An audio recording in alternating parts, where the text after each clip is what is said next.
All right, welcome to the Early Professional Mentorship Program sponsored by the APTA Tennessee chapter.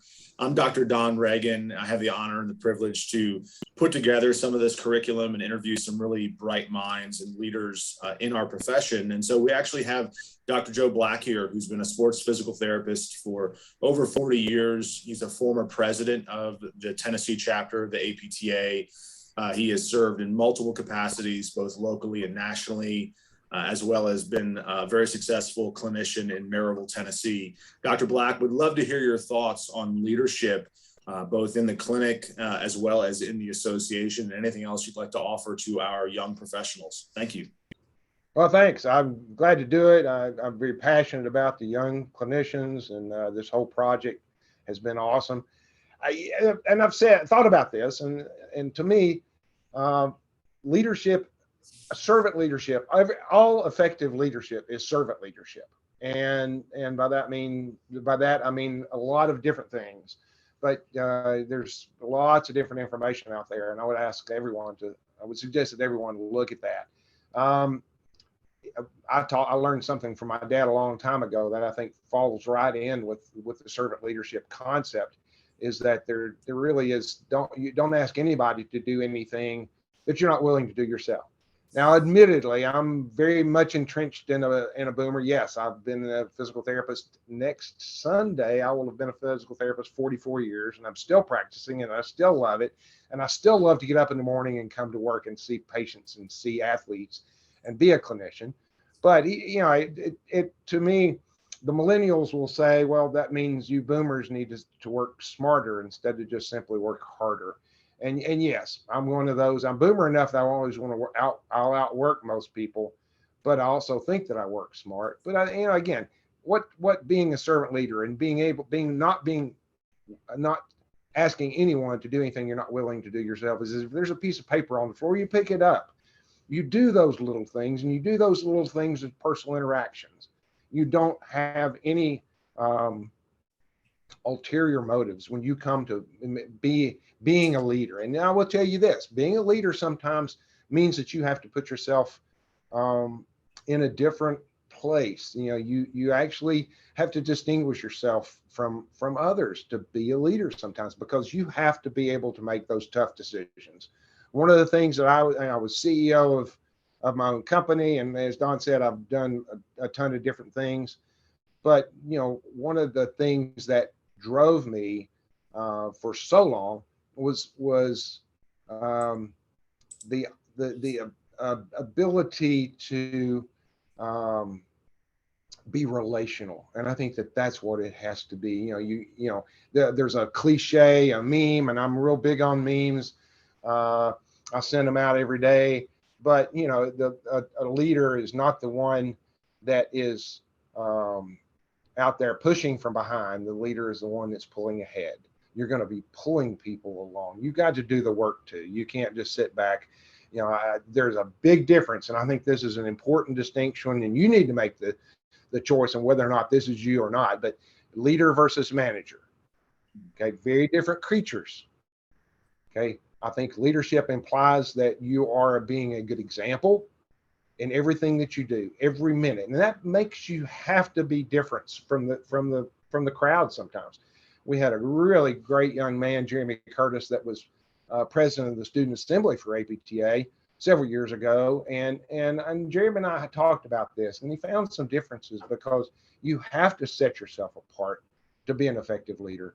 But again, at the same time, if you never forget what your job is, and your job is to enable others. Again, a manager will tell you how to do it, and a leader will show you how to do it. And I think that's an important distinction as well. I that's the leader that I always aspired to be. Fell short many times, but again, I'm very much committed to the concept of the servant leadership, and still doing it. I just ran for election and chief delegate for the state of Tennessee now to the APTA House of Delegates. I felt like that there was a need there, and I had a skill set, and I felt like that was the way that I could. And I'll tell you, I'll be a different leader as a chief delegate than predecessors.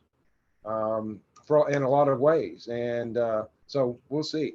We'll see how effective I am in that role too. But that's my next role. I think one of the best synonyms for leadership is influence. If I were to define leadership with one word, I think I would have to choose influence. And there's other folks who've written about this, but I'm curious to hear your thoughts, Joe, on how do you cultivate influence with individuals versus organizations versus clinical teams? I think that the basics are the same. Again, you have to develop a relationship with that person, regardless of whether it's a colleague, a subordinate. I don't think in terms of subordinates very often.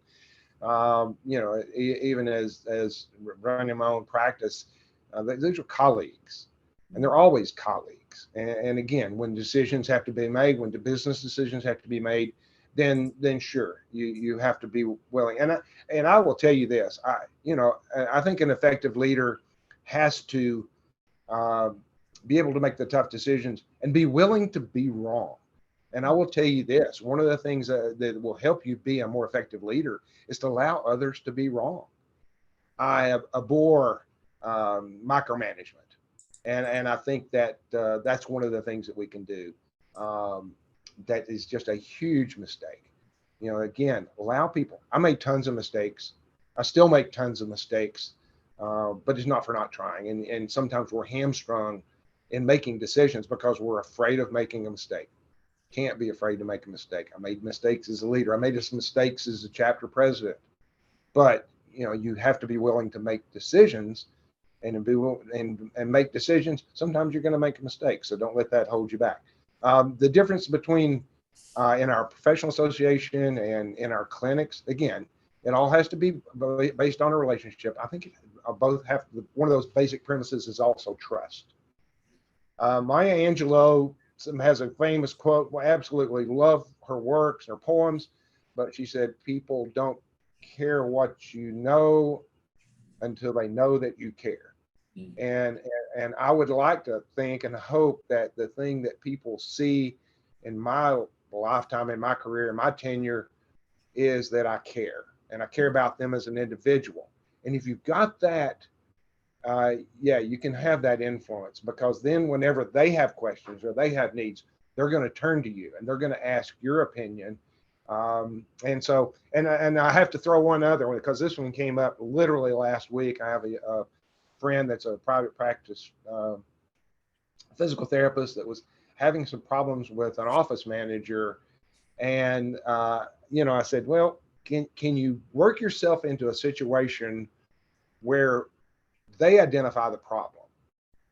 Can you lead them to where they decide, oh, this is what we're doing wrong? And if you can, hey, that's great. What's your solution?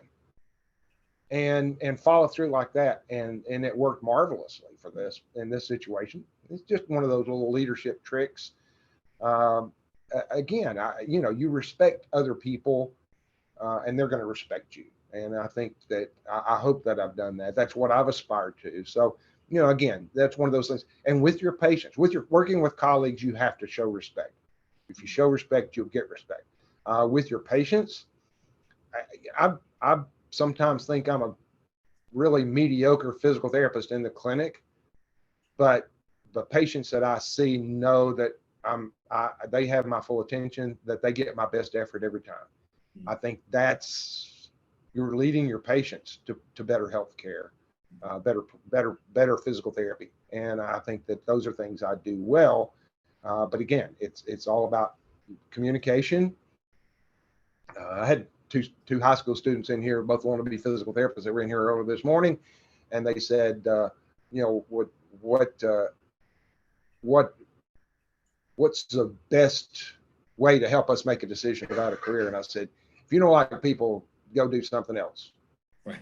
And you have to like, and again, in a leadership role, you have to like the people that you work with. And in doing so, and you have to let them know it. Don't be afraid. Don't be afraid to show your feelings. Don't be afraid to show your respect for them. Don't be afraid to tell people that you love them. Don't be afraid to walk the walk everybody can talk the talk, but walk that walk and let them see when they look at you in the eye, let them see that you genuinely care. And that's true of in a leadership position. Let the people who you are serving, who you're leading, if they know you're sincere, if they look in your eyes and they know that you trust them and they know that you've got their best interest in mind, then you're going to be a much more effectively. I promise that. And again, that's my part. I know that then there's different flavors, there's different kind of leaders everywhere, but that's the one that I try to be. And again, I aspire to be that. I fail a lot of times, but that's at least what I try to do. Yeah. Joe, thank you so much for your time. I just want to synopsize a few things that I heard that I want our audience to make sure that they spend some time discussing with their mentors. Is that leadership's about influence. It's about the speed of trust. How can you cultivate trust with whoever it is, your patient, your colleague, your employer, your supervisor, your cohort, as well as making mistakes. I really appreciate your candor to kind of open up about that. Joe, we have another speaker in our curriculum is going to be Brandon Ellison, who will talk more about developing mastery and expertise, and that we learn so much more from our mistakes than we do our successes. And I've lived that, and I know that Joe has lived that. And so I really appreciate your time, Dr. Black, and I hope that the audience really appreciates the wisdom that you had to offer. Love you, Joe. Thanks, man. Love you too, Don.